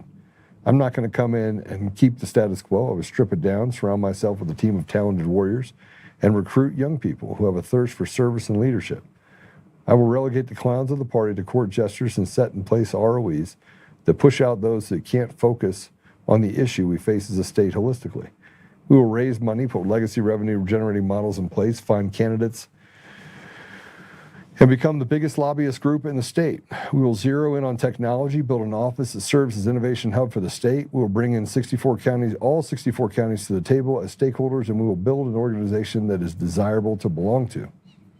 We will close our primaries, never giving those on the outside a voice in what candidates the party supports. Yet we will create rules that stop mean girl politics to exist so that independent, even ethical Democrats want to join. Be a constant asshole, and you are out. We will build bridges to the communities, ask the people what they need, and prioritize based on those needs. We will restate the mission of the party, create alliances to churches, aligned groups, and businesses that allow us to truly represent the interests of the people. We will win. Now, over the next couple of weeks, you'll have those same Democrat Puritans scream, "Not Joe." So, okay, let's examine that. I built a company from a cocktail napkin to tens of millions in revenue, all without outside capital or debt. I have put my money where my mouth is, serving the most vulnerable among us. I've given up my time, my resources, and my life to many who spit on the sacrifice from the sidelines. I've raised 2 exceptional children, been married a long time, and come from a place that most could never imagine to get to where I could never imagine to get where I am today. Many people have tried to take, sabotage, steal, and destroy what I've built over the years. I had no fraternity or group to lean into, so I had to fight tooth and nail for nearly 35 years. I've never seen a fight I didn't like, and I despise with everything in me bullies and liars. So I punched back more than a few times. Almost entirely the fights that I have been in were for others. I understand how weak cowards operate, and over the last 6 years, I now know many times the enemy is among us, smiling, nodding, and disgustingly planning to divide and destroy. Yet I've also learned that people are mostly good and also naive. The good people sit on the sidelines confused by the chaos, basically looking for a signal on what truth really is. So here's what I'll tell you. By the time we are done, we will have a functional organization with donor confidence like never before. We will have young blood and mission-focused teams that are paid. I personally will not take any pay, but we will create an environment where our party does not operate from a position of indentured servitude with a pledge to poverty or great personal sacrifice to serve the community. We will lean into the organizations and businesses that share our values, and we will make the party great again. Remember, but God, head up, eyes forward. And so here's what I'm saying when I put this up. I put this up and said, we have to run it like a business. And so I said I was going to run for GOP chair, and I call out the rot in the GOP in Colorado. It caused a chain reaction to Sharona Bishop. We've talked about Sharona Bishop before. She's the one that got involved with Tina Peters. She, the hairdresser, the famous hairdresser that moved to Texas and has been interfering with Colorado politics since. A person that has slandered me relentlessly slandered me. Her and her husband Neil both relentlessly slandered me in ways that frankly are just not even normal. Told people, I've had people call me, send me recordings of Sharona Bishop telling them things about me that are absolute nonsense. Getting involved with Mike Lindell. And look, I've been trying to go through the process of, is she the next one to sue for slander? Is she the next one? And I get this paper in the mail that said, oh, I think Sharona Bishop is trying to sue you. So I was like, all right, let's figure it out. because I want to drag Mike Lindell in. I want to drag everybody in. I want to make sure that it is the biggest case so we can get to the bottom of Sharona Bishop, because I think it needs to happen. So I don't know. I haven't been, nobody served me anything. They just sent me this paper saying we can represent you in Texas. I pray I get the opportunity to literally dig into Sharona Bishop and her little group. I pray that I do. It'd be fun. But she decided to get in the middle of this and put up this post, which is the craziest thing I ever have seen. Tonight, the Colorado RNC woman, Christy Ruckus, she runs the GOP down in Pueblo, by the way, who I have zero respect or regard for, calling me screaming about how unnecessary it was for me to get involved myself in Colorado GOP matters, especially upcoming assembly. The amazing thing was I had zero intentions of being involved. Now I've changed my mind. And I think about this and go, this is what you have. You have the carnivore barkers, and this person that, the reason why Tina is in prison is because of Sharona Bishop.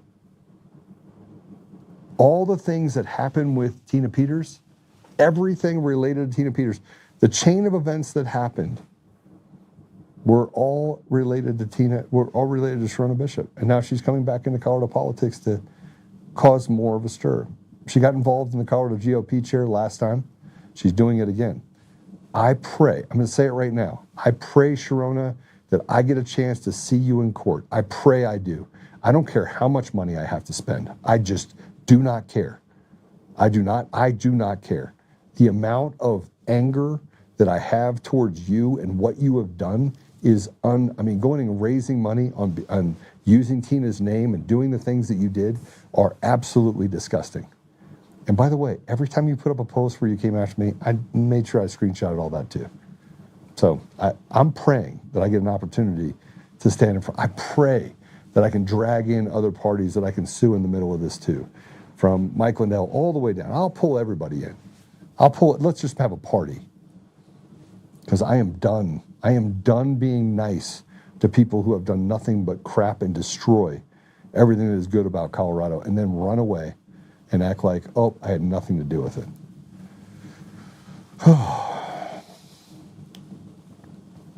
So, I got a big plan that I'm going to put out there. I'll let you guys actually see it as well. I'm going to put this video up so I can show you a connection to it. But this is, you have this Rabbi Shmuley. He's the one that, he's like a synagogue of Satan guy, right? This is a really evil person. And you're going to see how evil he is. First of all, imagine being such a blatant liar that you're willing to lie on video, knowing that you're being videoed, but lie so specifically about, and you could, look, if you're a Zionist and you're watching me, I saw, okay, right? Again, I accept you where you are, not where I want you to be, but we shouldn't be out there indiscriminately killing people, period. And especially not for people that were created by the Rothschilds that, frankly, there's this other thing that's happening with Netanyahu. If you haven't seen it, he admitted some pretty bad things on video. But here's Shmuley and Rabbi Shmuley, the rabbi that is basically sells sex toys and porn, but play it. Rabbi Shmuley is a Zionist fucking pig. Get this. Here he is, right on camera. Hi, everybody. I have no problem saying it. Rabbi Shmuley. Say your name. I'm Salvo, baby. I have no problem saying What's it. your phone number? Say it Why all. would I give a Zionist? Say it all. Say it all. Zionist pig, relax. Why would I give a Excuse me. Why would I give? Excuse me, officer. This man is attacking me. I have it on video. Right now. I have it on video. He's attacking you. I have it on video. He's attacking you. Hate crime. He's threatening me. I called him a Zionist. I didn't touch him. He came over to me and I filmed the I have it on video. I have it on video. I just talked to him. I didn't touch him. Threatening my Very life. well. No, I didn't. He has to be arrested, please. I have it on video. Please, no, I didn't. he has to be arrested. They know who you are, bro. Please, sir, he has to be arrested. Rabbi Shmuley, what happened to dialogue? Let's see if the What happened to dialogue, Rabbi Shmuley? Is this your husband? You let him in the street acting such a fool every time, huh? Debbie, bring it here. This is what happened to me at the Fontainebleau Hotel. I won't put up with it. Rabbi This Shmuley, man why are is you threatening lying? me. He is harassing Rabbi me. Shmuley, He's why are you guilty of a hate lying? crime, and now let's keep the NYPD. Rabbi Shmuley, I have it on video right here.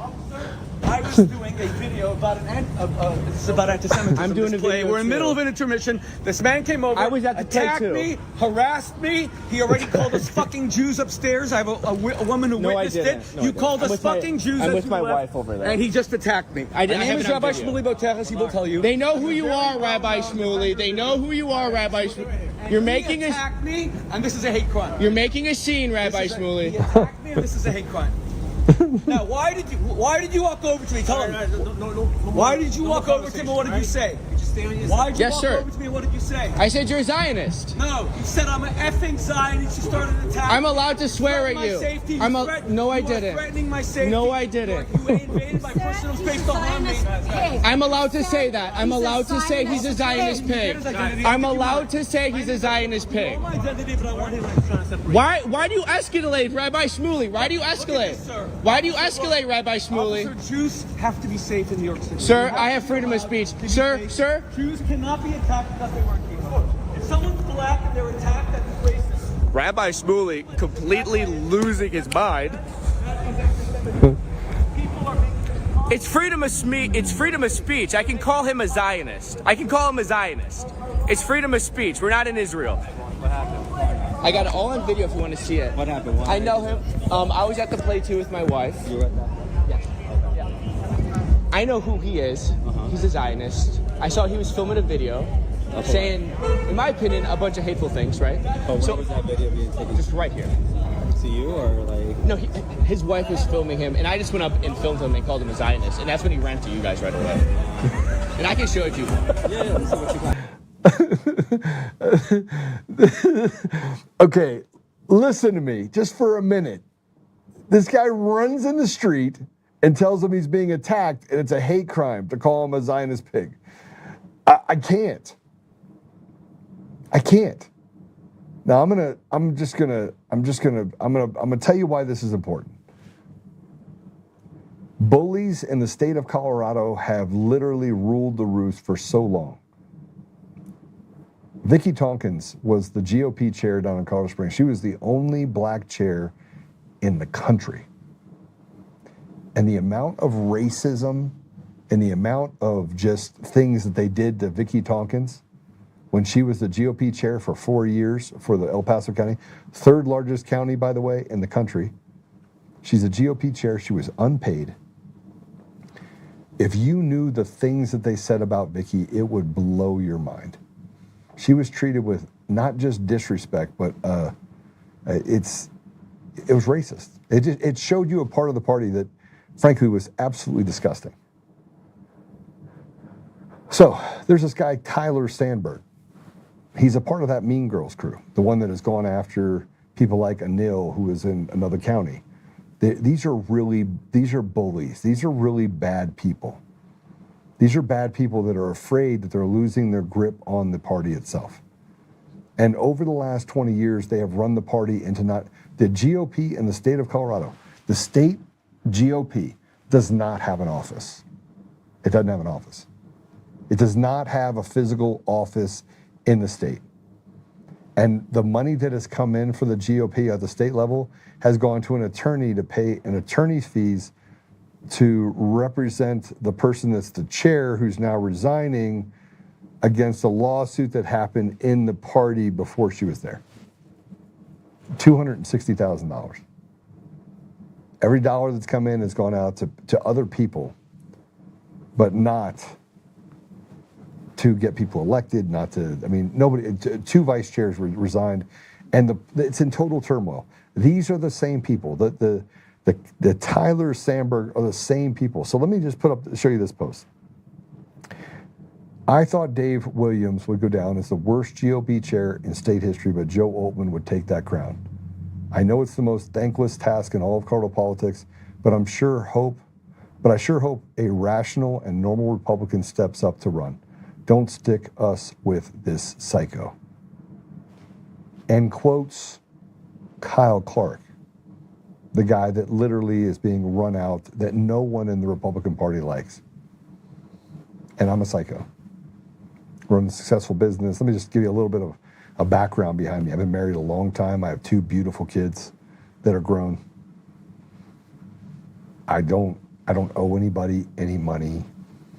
I came forward 6 years ago, so I'm new to the game of having to deal with pariahs like this.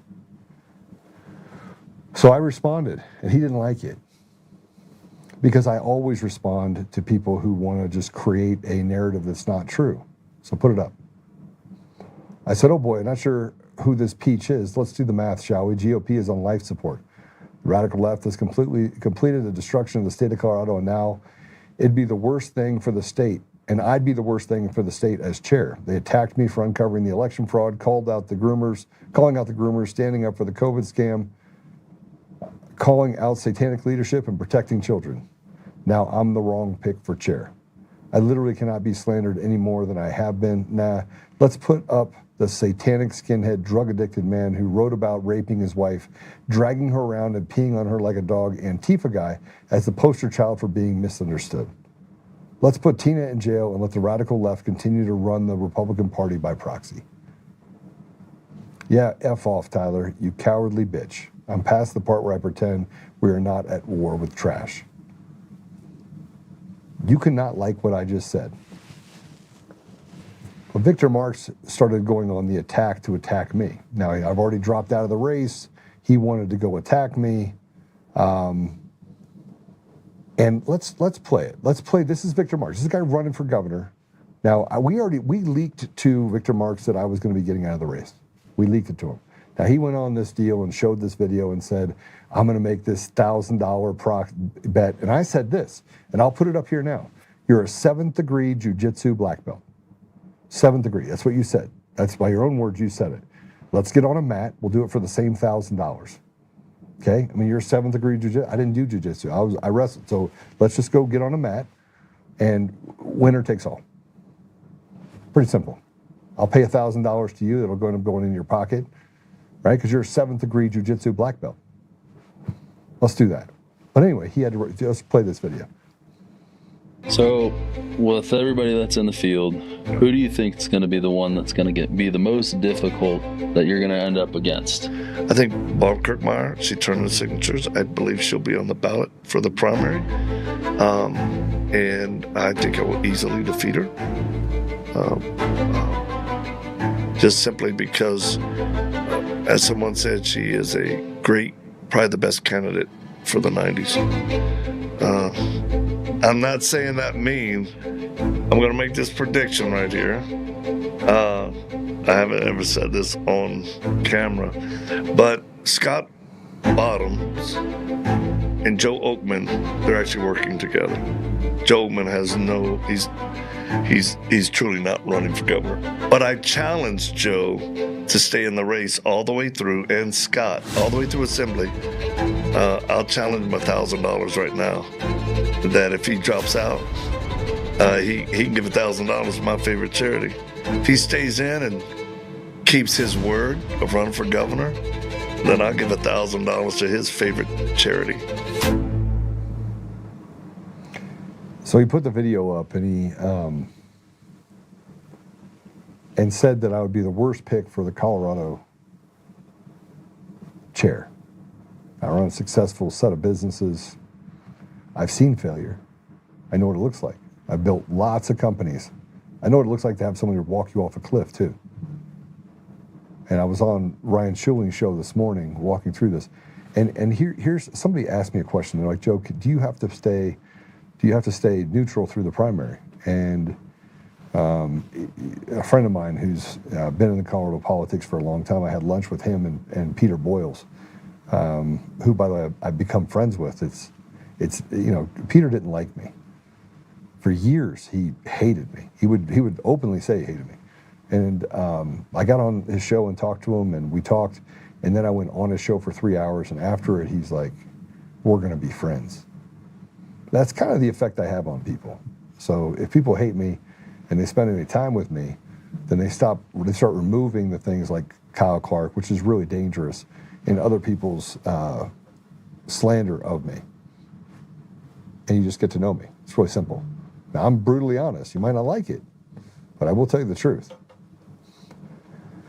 So John Tigan is a good friend. He's not just a friend. He is one of my closest friends. I would do anything for Tig. Tig was in Benghazi. He was one of the guys that sat on a roof and protected Americans. There's a movie about him, 13 Hours. There's a movie or a book called 13 Hours that he did as well. But he's a stud. And when things started popping off in 2020, him and I got together and I was like, I am my brother's keeper. Let's go. And we walked shoulder to shoulder. We should walk shoulder to shoulder for years fighting Antifa, doing everything we can to help the community, giving back. I spent countless millions of dollars building up FEC United, helping with UADF, really being with my brother, making sure that we could go do things so we could protect the community from being burned down. We did that. See, the Antifa only got one night in Denver. After that, we got on the streets and we stopped it. But he put up this post in response to it to go after, because of Victor Mark's attack on me. He said, I was really trying to stay positive and out of the political personal attacks between candidates, but standing shoulder to shoulder with Joe and personally getting hit by a car during that period, I felt I had to on this. Victor Marks is clueless about what has been happening on the ground in Colorado for the last decade. At least Joe Oltmann stood up and fought for Colorado when it mattered most. During the brutal COVID lockdowns, Joe risked his own reputation and his business, which employs hundreds of Coloradans, to push back against government overreach. He organized and funded rallies at the Capitol demanding our freedoms back, while businesses were being crushed. Parents were getting arrested for taking their kids to the park, and families were forced to watch loved ones die alone through a glass window, banned from funerals and hospital rooms. I personally lost thousands of dollars a month myself for standing up. I took a real personal and financial hit for Colorado, and I would do it again without hesitation. Where were you, Victor? That is not grift. That is real courage. That is putting Colorado families first when the state government went too far. Where were you when all the influence, where were you with all your influence when Denver and Colorado Springs were being torn apart, businesses were being destroyed, and neighbors were being attacked in their homes by BLM and Antifa rioters? Where was your voice when parents were arrested in parks, businesses were shut down, and families suffered? Joe and I were on the streets physically protecting our communities, our cities, and our people. We did not just talk about it from a safe distance. We showed up. But now you want to stand up and criticize others, people you know absolutely nothing about, who they are or what they've done. You criticize Joe for dropping out of the governor's race and possibly looking at the state party chair position. That isn't politics. It's messy, and candidates drop out or shift focus all the time. Attacking him as not serious about Colorado shows how little you understand the battles have been fought here for years. For someone who only started voting in 2020, you seem quick to lecture lifelong Coloradans and veterans who have been in the fight the whole time. Do some actual research on what real grassroots resistance looks like in this state before you call others unserious. What you have done for the people of Colorado during those dark years, what have you done for those people of Colorado during those dark years right here at home? Your overseas rescue missions are admirable, but they do not replace standing with your Colorado neighbors when our own state government was locking us up and letting our cities burn. Joe has put skin in the game for Colorado conservatives when it was costly and unpopular. Real leadership is not just about fundraising numbers or polished speeches.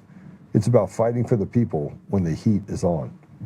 Colorado Republicans deserve leaders who understand the struggles we have faced here at home, not outsiders throwing stones from the sidelines.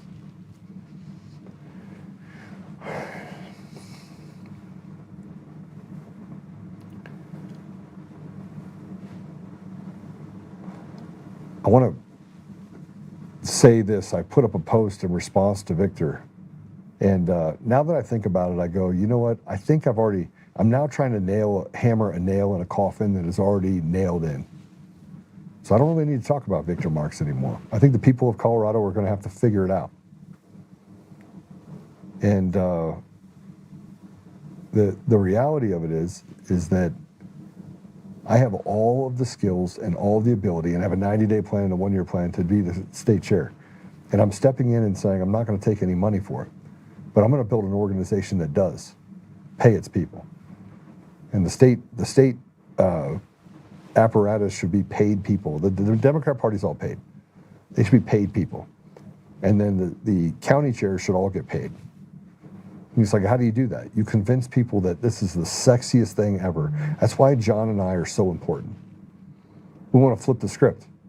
I want to give people an opportunity to have a people's party and to set aside people like this Tyler guy who says I'm crazy. Like, I'm crazy. I got a podcast that reaches millions of people every month. I'm in the top 0.1% of podcasts globally. I run successful businesses. I've been married for over 20 years. And you tell me that I'm the crazy one. I don't cheat on my wife. I don't like porn. I don't know of another person that would make the sacrifices I'm making. And it's frankly not healthy for me. But I do it because I think God has told me that this is the path you have to be on. Now, did he come down in a burning bush and could I be reading it wrong? I probably could. And unselfishly, if I wanted to be unselfish, I could literally just disconnect from all of it and walk away. But unfortunately, when you see people being hurt by bullies and liars and thieves, you really can't. You can't walk away. It's defining. Never let evil win. Well, here's the post that I put up about Victor Marx in response to Victor Marx. Victor Marx can't help himself never interrupt evil when it's in the process of destroying itself. Victor Marx is a pathetic coward. Thank you to my brother John Teagan for sticking up for me. Victor wants me to stay in Joe, I'll pay you $1,000. Victor went from stay in Joe, I'll pay you $1,000 to Joe is bad for the GOP. True story. He wanted me to stay in, and then all of a sudden, now I'm bad for the GOP. And that shows you everything you need to know about Victor Marx, Vaughn Kennedy, whatever you want to call him. We're in real trouble in Colorado, and one of the things that somebody told me is that in D.C. they think Colorado is fundamentally broken. It's unsavable on both sides of the aisle. And I told someone that's the high up that was in Republican politics, I was like, it's not broken. Just hand me the reins. Get out of my way for the next couple months. I'll organize Republicans to come in. We'll build an office. We'll do the things that are necessary, and we'll win some positions in Colorado. We will do what you don't think is possible. But you have to get rid of these people that have basically destroyed and hamstrung and have crippled the Republican Party in the state of Colorado. They've crippled it. The mean girls. The really, really crappy mean girls. So then I want to put up this last part. I hate it that people in Colorado know that I do my podcast right now and they're still trying to call me. I'm literally on a podcast. Okay. We have this, which is 7 former Jenna Griswold staffers went public for bullying, retaliation, abuse, and used NDAs to cover it up. This Jenna Griswold is the one that stole the elections, was deeply tied to Phil Weiser, who is tied to the Christopher Gregory case, the largest corruption and bribery case in the history of Colorado, which is also tied to to Jared Polis, who's kind of the ringleader in all this.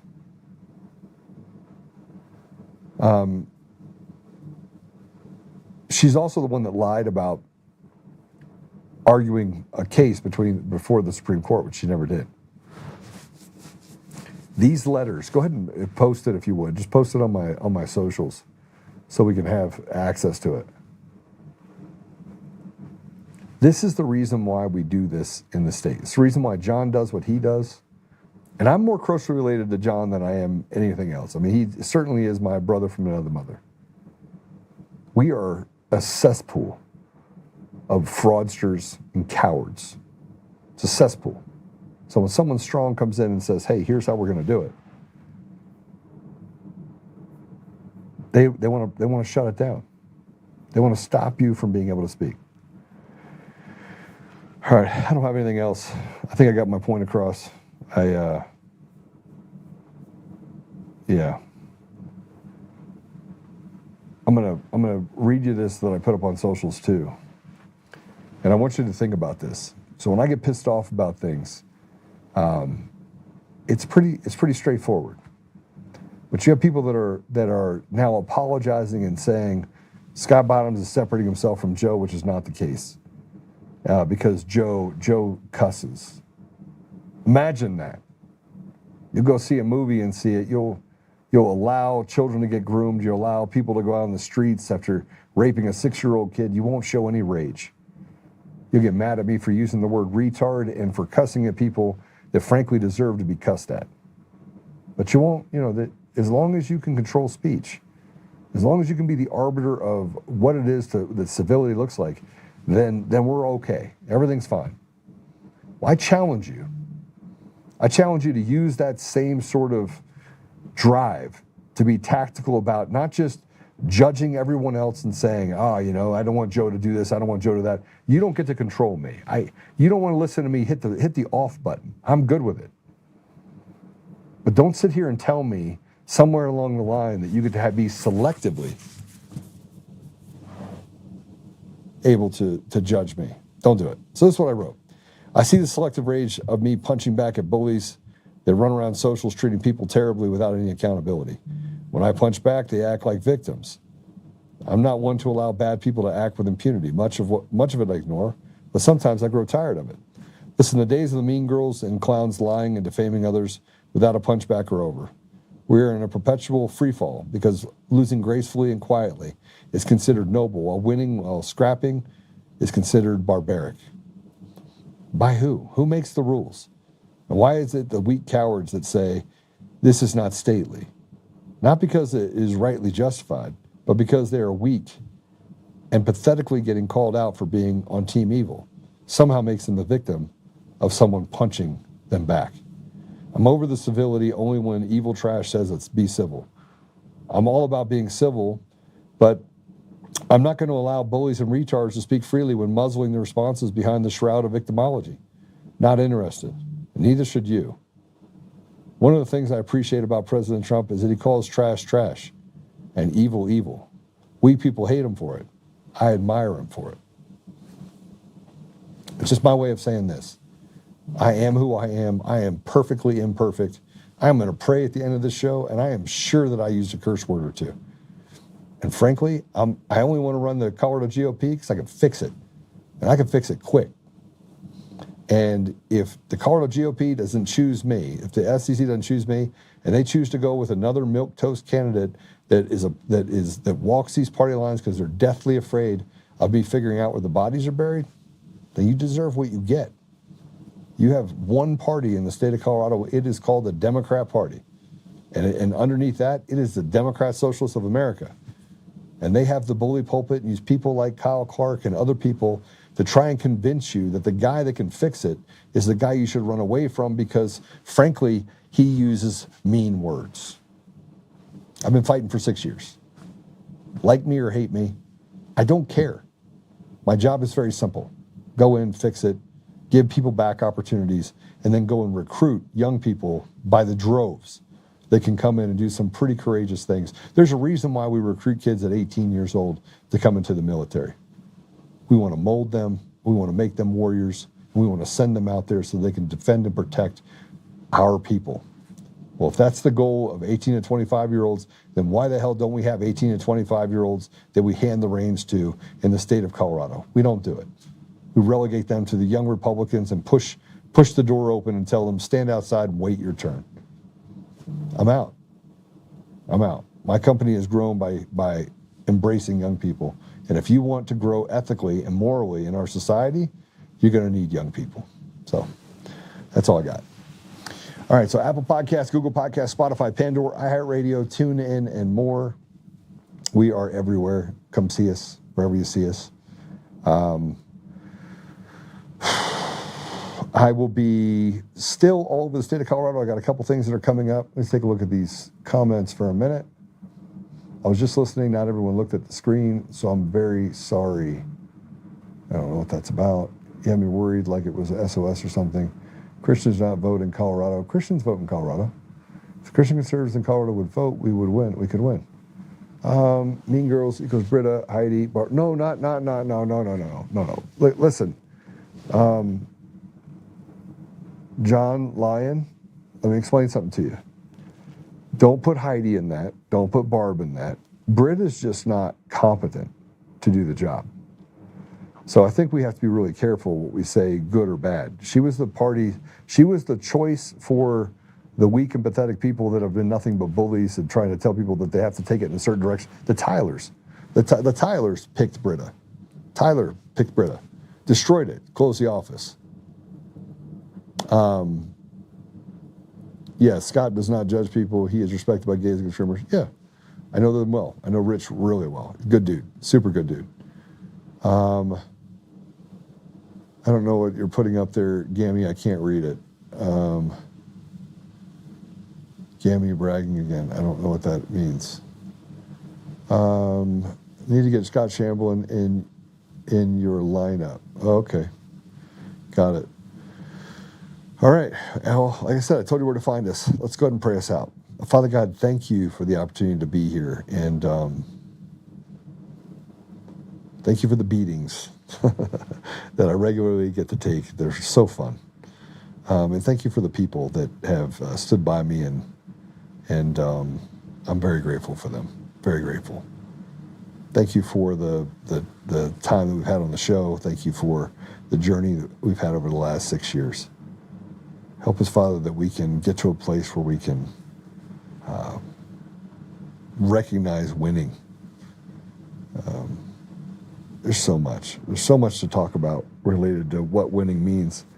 So I bring it down to restoration, just restoring you to every part of our society and get rid of this craziness we have to deal with on a regular basis. Help us, Father, that we may be patient with each other while also standing tall, that we may lift up the sword when needed. I ask you, Father, to bless John as he does the things that he does in Pennsylvania and Philadelphia, that you give him the strength and the courage to carry on and to speak truth at all times.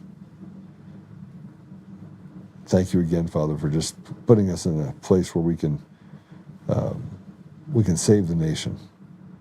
I say these things humbly in the name of Jesus Christ. Amen.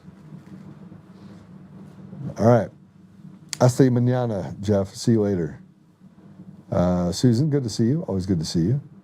And I'll see you guys on pilled.net. That's all your comments. Thank you very much.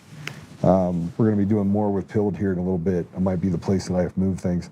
Rumble, still don't know what you're doing. You just erased over the weekend another 140 people that were followers. So kind of a weird set of events, don't you think? You keep people from watching it, and then, yeah, you're just, and as a pretty significant shareholder, I think that you probably should not do that. But anyway, take care. We'll see you guys tomorrow.